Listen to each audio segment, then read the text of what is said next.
Hello, in front of me I've got KEYCHRON K4 HE. In this video I'll show you how to adjust actuation distance for keys.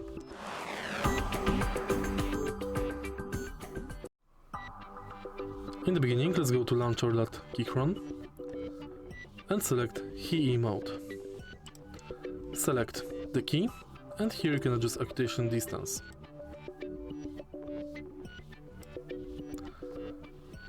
Next you can adjust rapid trigger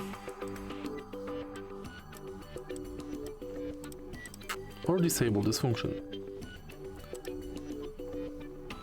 In the end, you can enter trigger demo.